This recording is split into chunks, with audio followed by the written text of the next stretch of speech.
ওয়ালাকিন্না আযাবাল্লাহি শাদীদ। আল্লাহ রাব্বুল আলামিন বলেন, হে দুনিয়ার সকল মানুষ, শুধু ঈমানদার নয়, হে দুনিয়ার সকল মানুষ, ইয়া আইয়ুহান নাস ইত্তাকু রাব্বাকুম, রবকে ভয় করো। কেন কেন?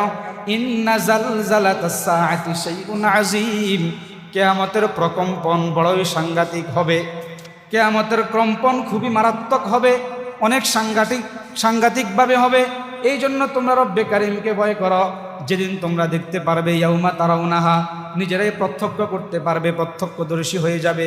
তাজহালু কুল্লু মুরদিআতিন আম্মা আরদাআত, প্রত্যেক স্তন্যদাত্রী তার দুগ্ধপোষ্য সন্তানকে ভুলে যাবে, সে কাকে দুধ পান করায় সেটা ভুলে যাবে।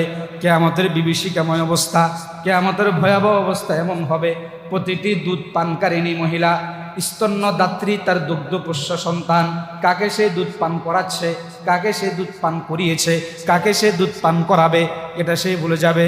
ওয়াতাদাউ কুল্লু যাতি হামলিন হামলাহা, এবং প্রত্যেক গর্ভধারিণী মা এবং বোনেরা তাদের গর্ভপাত ঘটিয়ে ফেলবে কিয়ামতের ভয়ে, কিয়ামতের ভয়াবহ অবস্থায়, কিয়ামতের সাংঘাতিক কঠোর অবস্থা দেখে।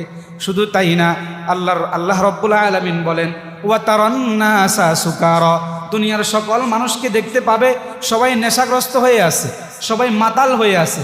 ওয়ামা হুম বিসুকারা, কিন্তু বাস্তবে এই দুনিয়ার কোনো মানুষ নেশাগ্রস্ত হবে না, দুনিয়ার কোনো মানুষ মাতাল হবে না, বরং কিয়ামতের ভয়ে পঙ্গপালের মতো ছুটতে থাকবে, পঙ্গপালের মতো দৌড়াদৌড়ি করতে থাকবে।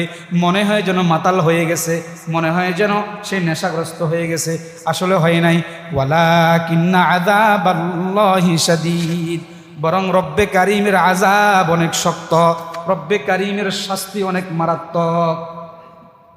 তাহলে কিয়ামতের দিনকে ভয় করতে হবে কিনা? আল্লাহই বলেন যে ইন্না জালজালা